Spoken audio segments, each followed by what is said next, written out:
Hello, my name is Anna and I love trying vintage recipes. So today I'm trying a recipe for baked ice cream cone cupcakes from the Special Effects Cookbook. I'll talk more about this book a little bit later. This video is part of a collaboration with Jim from Jim's Kitchen and Sherry from Cooking with Sherry. All three of us are going to be making different recipes from this cookbook. Please be sure to go to their channels, check out their video, and see what they made. And that's not all. It's Jim's birthday, so we are doing this video in honor of Jim. So here's the recipe, if you can call it that, and the illustration for what I'm going to be making today. So I'm going to be doing the cupcakes in the ice cream cones with some butter pecan cake mix because I like butter pecan ice cream, so how appropriate, right? This is less of a recipe, more of just kind of a, I don't know if you'd call it a method or what, just a different way, a different receptacle to bake your cupcakes in. Water, oil, and 3 eggs.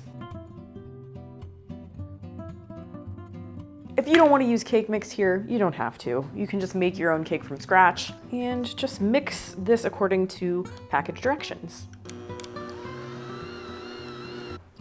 Let's give that a scrape, shall we? And that is our cake mix, all mixed, and come in with our ice cream cones. You want to get the flat kind here, the cake cones. That's what I call them. I know people have different names for this type of cone. I also know they make cake cones with a point at the bottom, but you want the flat ones. They look pretty intact. They don't look too crushed up or broken. And I saw a lot of people doing this different ways, but I'm going to try it this way. Standing each of these cones in a muffin tin. Some people just stood them up in a 9x13 cake pan. I saw someone who covered a cake pan with foil and then sort of like punched holes in the foil so that the cones would stand up, you know, they would be held in place. I think I'm gonna have leftover batter. It said to use 1 box of cake mix to 1 box, you know, a box of 10 or 12 ice cream cones. But I think I'm gonna have to bake some of these as regular cupcakes. I have a scoop here. I think I'm gonna actually pick them up because I just think that's gonna be better. Mix up the batter and fill each cone about 2/3 full. I think I'm gonna go like maybe just below this like top ridge here. I know it's not gonna be perfect. It smells really good. The cake mix itself smells very good. I don't see any actual pecans in it. It's more the butter part. Oh, I'm gonna have so much batter left. We're gonna have to make some cupcakes, but that's, again, that's fine. So if you can see in the bottom of these, there's kind of a grid, and I think I want to tap these and make sure that like all of the batter's getting down in there. When I was in, I think the 1st grade, someone's mom in my class brought these cupcakes and ice cream cones for their birthday treat, and I was amazed. And I have wanted to make these ever since then, and I never have. I feel like that's part of what I do here on my channel is find recipes from when I was a kid that I didn't make, and I try them. We're fulfilling some childhood dreams here. Also, because it's Jim's birthday, I thought how appropriate to make some birthday treats. There's probably half a dozen cupcakes worth of batter in here, something like that. So I'll bake that off separately.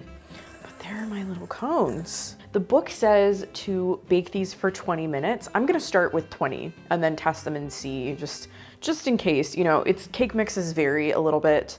So I would say if you're gonna try this, depending on what cake mix you use, just keep an eye on them. You know, the Special Effects Cookbook was published in 1992. And I know some of you don't like that I called this cookbook from 1992 vintage. So technically, the definition of vintage is anything that is between 20 years old and 99 years old. I tend to stick to cookbooks that are about 40 years or older. I made an exception in this case. If you're around my age, you might remember this cookbook growing up. It was kind of like an as seen on TV thing.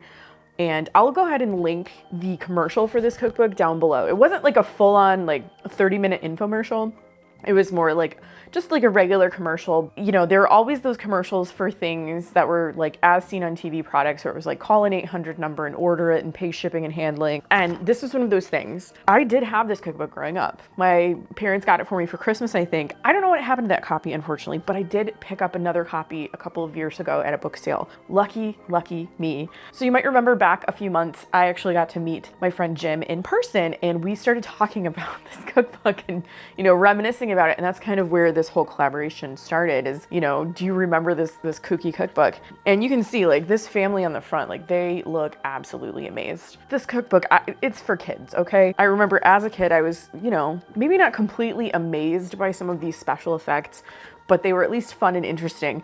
Looking through it now, some of them are very cheesy and you're kind of like, okay, calm down. You know, at best, a lot of them are like fun elementary school science experiments. Some of them are more about like decorative garnishes. For instance, this teenage turtle pizza face pizza, I think they're going for like a Teenage Mutant Ninja Turtle theme because that would have been very popular at the time. It's not really a special effect. It's that you decorated a pizza in the shape of a Teenage Mutant Ninja Turtle with probably like green pepper for the face. It's fun. Is it a special effect? And then you have like the 3-color celery. When I was a kid, yeah, I definitely did that where you put food coloring in water and it like the celery like sucks it up.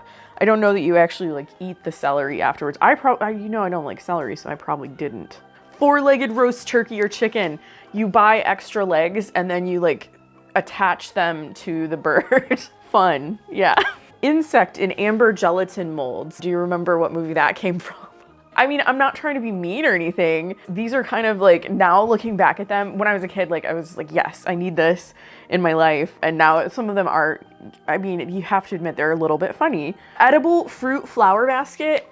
Edible arrangements, folks. Bubbling witch's cauldron soup bowl. You throw some dry ice in the soup bowl. I don't know about that one. I just don't know about that. I'm not gonna bother with the dry ice. This peanut butter play clay is really, it's kind of funny because it really reminds me of those like energy bites I just made. It's very similar. You take peanut butter, honey, and powdered milk. You mix all of that together and it makes sort of a clay-like texture. It says that this won the first prize gold medal at the Inventors Workshop in the education categories. A lot of these do kind of make me think of science experiments that maybe I did in elementary school. And it makes me wonder if this guy is a science teacher, maybe?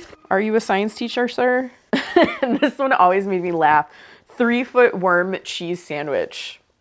And what that is you take a pita pocket. Am I giving these away? Sorry if these are spoilers, but this cookbook has been out since 1992. That's 32 years. So you take a pita, you put a hole in the middle and then you fill it with easy cheese.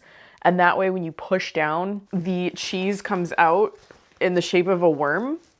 Supposedly, does it actually though? I don't know that I would really even want to eat that one. This cookbook is kind of fun to even just like flip through and look at and remember. These images on the back, like those are directly from the commercial. And I think this family too, like this cover, I think these people were in the commercial. Delicious and entertaining. Definitely. I'm sure there are some things in here that are delicious and many things in here that are at least entertaining to look at, even if you don't make them.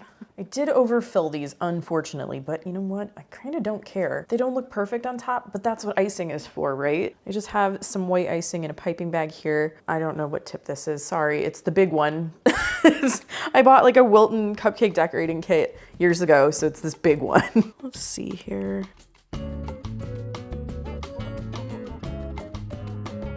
Okay, it's not Dairy Queen quality, but does it kind of look soft serve cone-esque? I did end up, as you can maybe see right here, I did end up making the rest of them and there were 6 cupcakes left. I would say if you're gonna try this is a good experiment because if I do wanna make these, now I know. I would say fill them less than they even say in the book. I'm only gonna do a few of these right now because I'm thinking like, I don't know, maybe I can freeze the rest. Okay, I kind of love them. I know they're not perfect. Like none of the things I make, you know, ever come out perfectly and I'm fine with that. I think they're kind of dang cute though. And I did get some rainbow sprinkles, so let's attempt. I think, let's see here. You, out of the way. My thought is like if I put one in here and I put the sprinkles on, I can collect the extra sprinkles and maybe like, you know, not have to have quite as much cleanup. Oh heck. Look how festive. That just like took it right up a notch. Oh no, don't fall. Great idea, but kind of like unstable. Oh no. Yeah, and it's my fault because I'm trying to put them on a plate right now. So we're just gonna make some space for ourselves by putting them off to the side. I don't know how I'm gonna do this thumbnail. I was gonna hold the plate of cupcakes and the book in the photo. I don't know if that's going to work. That's just too many things if you ask me. Sprinkle with reckless abandon. I almost didn't do the sprinkles, but I am so glad that I decided to go with it because I think it's perfect. Yeah, this is great. Now getting them on here without completely ruining everything, you know? I think these look pretty cute, I gotta say. Yeah, I definitely wore the hat the whole time. So here's what I went with for the thumbnail photo is regular cupcakes with one ice cream cone cupcake. Give the idea of cupcakes, but like this one's different. Mostly because when I tried to move everything to where I normally take my thumbnail photos, like it was a disaster. We had like things falling and, you know, I would say if you're gonna make these, just if you have some sort of like holder to transport them, because like these are not very stable, even though they're flat on the bottom. Alternatively, I would say, depending on what you're gonna do with these, bake them, cool them, take them to where you're going and decorate them when you're there. I would just say like, don't decorate them and then like expect to be able to move them around a lot because it's just not gonna happen. You're gonna have a few that end up tipping over. Anyway, I'm gonna give this a taste. How do I attack this though? Yeah. I like the butter pecan cake mix a lot. It's actually quite good. And also I did not make this icing. I was a little bit short on time, so I did use some store-bought icing that I piped on. I think it's like the Duncan Hines brand. Pretty dang tasty. I don't want to like eat the icing by itself. So that was pretty fun. I would do it again, but now that I've done it once, I kind of know a few little things here and there that would make it a lot easier. Did any of you have this cookbook growing up, or maybe you bought it for your kids or something like that? If you have it, or if you gave it to someone, I'd love to hear about it, so please let me know in the comments. If you love vintage desserts like I do, I have an entire playlist and I'll link it in the description down below. Please be sure to go check out Jim and Sherry and see what they made from this cookbook. If you'd like to see a little bit of additional content from me, you can join me over on Patreon. I'll leave a link in the description down below if you're interested. Thanks so much for watching, and I will see you in my next video. Bye.